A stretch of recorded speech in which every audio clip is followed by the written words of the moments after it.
So that happened. Here's a little secret. A lot of people think they can't sing because they jump straight into a song the way I just did, and their voice doesn't cooperate. And then maybe someone laughs at them, and then you go from maybe to nope, never again, not a singer. But here's the truth. There is nothing wrong with you or your voice. You just jumped into a song without giving your voice a chance to warm up. That's not failure, that's physics.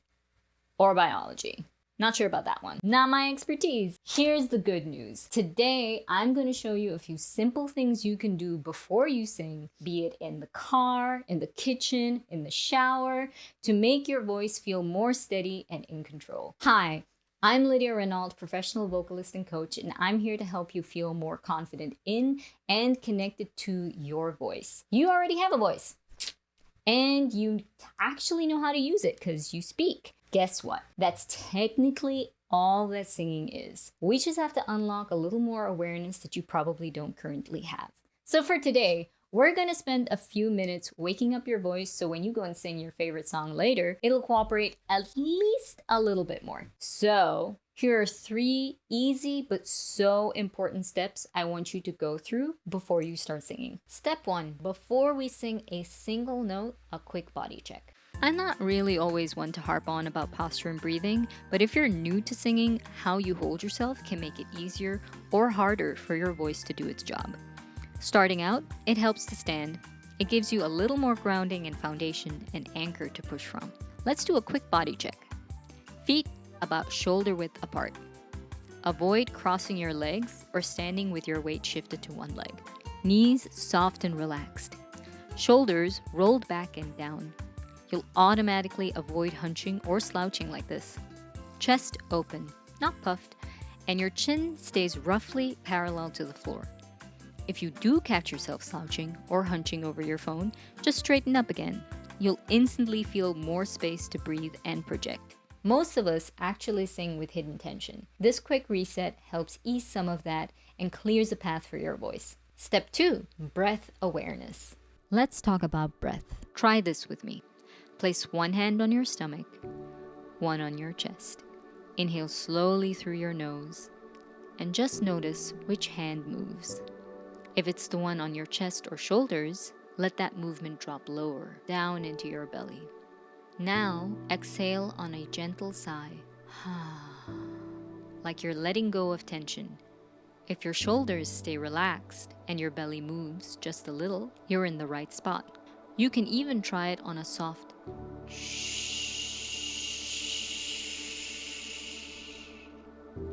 We want quiet, even movement, calm breath that keeps your voice supported.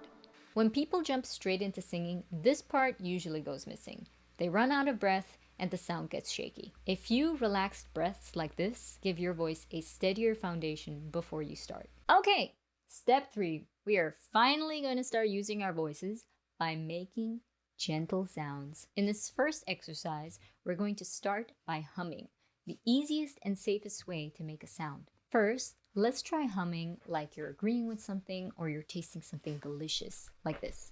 Mmm. Mmm. Mm-hmm. Mm. Mm. Mm.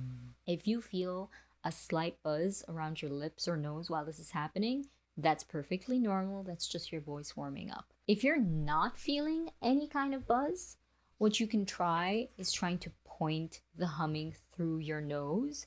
That kind of helps the vibration find its way forward. So if I'm just humming normally, I might just go and if I'm thinking forward, I'm thinking which gives it maybe a little more hollow sound and definitely makes my nose vibrate a lot more. If this sounds nasal or weird to you, that's actually perfect. It's kind of what we want. Humming naturally vibrates in your face, so you're doing everything right. For the second exercise, we're going to be doing sirens, or you can also call them slides. This is to start stretching your range and giving you a little bit more intentionality and control in how you're using your voice. Let's start by picking any note that is comfortable for you, and you can either hum or sing on a vowel like oo or o, and just take that note up and back down like this. Oh.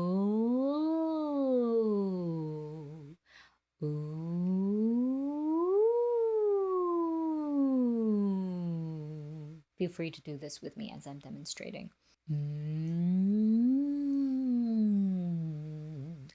Oh.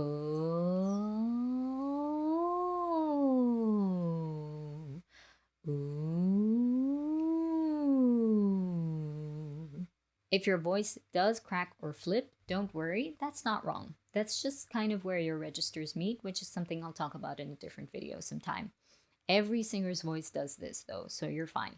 Finally, it might help to know that sirens or slides help build flexibility and connect the low and high parts of your voice. That's kind of why we're doing this.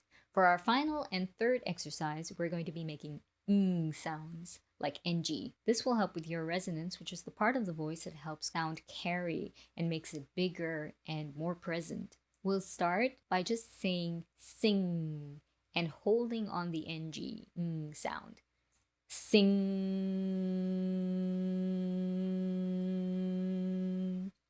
Now, as you're doing this, hopefully you're feeling some amount of buzzing in your face, on the nose, maybe even your cheekbones. That's what we want. That's that resonance and vibration we're looking for. Now try and slide up and down on sing like this.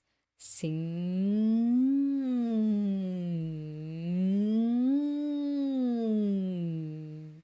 This is probably going to tickle. It definitely tickled me. And that again is what we're looking for. That's that warm up we're doing right now. You'll want to do this across a couple of registers like pitches. So sing.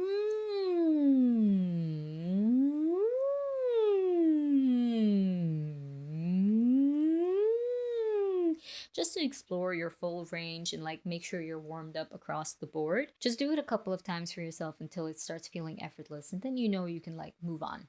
All right, that concludes our 3 gentle sound exercises. Now, maybe try humming your favorite song or a song you've been just singing for yourself lately and see how that feels. Is it improved? Do you feel maybe less shaky? Maybe a little bit more confident in how you can control? Every sound you just made is a piece of your instrument waking up.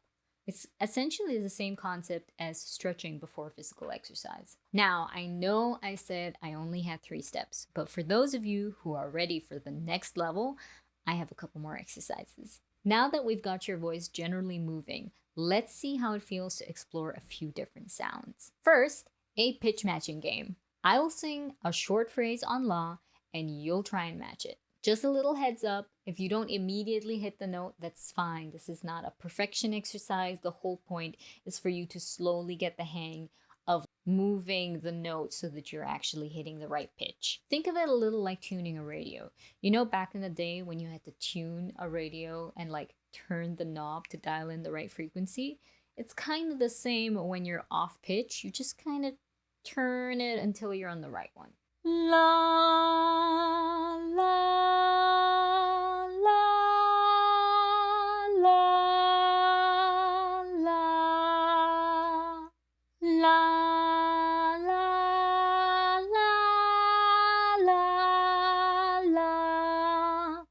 la, la, la, la, la. Now remember, this is not about perfection. It's just about finding a way to match the same note that I'm singing. For the guys amongst you for whom this is way too high, just take it down the octave, which means sing the same note but lower. So instead of la, you sing la, la, la, la, la. Got it? This whole exercise is basically what we call pitch matching. It's your ears and your voice working together. It's not exactly like perfect pitch. I'll talk about that another time. In this exercise, we're just working on the communication between your ears and your voice and training them to work together. Singers train for this a lot, even professionals. So you're in perfect company. Next up, let's try some tone exploration. We're going to start by singing on ah, and then we'll sing on a, and then we'll sing on e. And you tell me how different that feels. Sound good? Let's go. Ah, e. Heard the difference? What's it like when you're doing it? Now, I don't technically want to inform how you should feel about it or how it should be working for you, but in general, A is going to be more of an open and round sound. A might be more narrow or a little more compressed, and then E turns really narrow and bright. In some ways, we often use vowels to change tone color when we're singing, or we learn how to say our vowels without changing the tone. Stay tuned for that. For now, you're starting to feel how to make tone change, which is how you will later start building control as a singer. You don't have to fix anything for now. This is just about noticing things and building more awareness for yourself and what your voice can do. All right, that's it. Those were my exercises. Now it's time to go and try it out in the wild. Find a song you love, try and sing it, see whether you notice any difference. See whether you maybe feel a little more controlled. Are you less shaky? Do you feel that just sitting upright, or even better, standing upright, helps you sing more firmly, less shaky, less out of breath? All of these things will slowly develop over time. And if you're not noticing any difference just yet, don't worry, just keep at it. This is the kind of exercise that will show gains over time. In summary, quick breakdown of the things I want you to do every single time before you start singing. 1. Quick posture check. 2. A couple of deep breaths. Remind your body of what a solid deep breath feels like. 3. Hums, slides, sings. And 4. Sing whatever the heck you want. Have fun with it. And remember, you can sing. There is nothing wrong with your voice. It just needs a little bit of prep before you ask it to perform. Thank you so much for joining me in these exercises. I'm Lydia Reynolds, and I really hope this helps you in your singing journey. I'd love to know more about you, about how this went for you, and also what else you need in the comments below.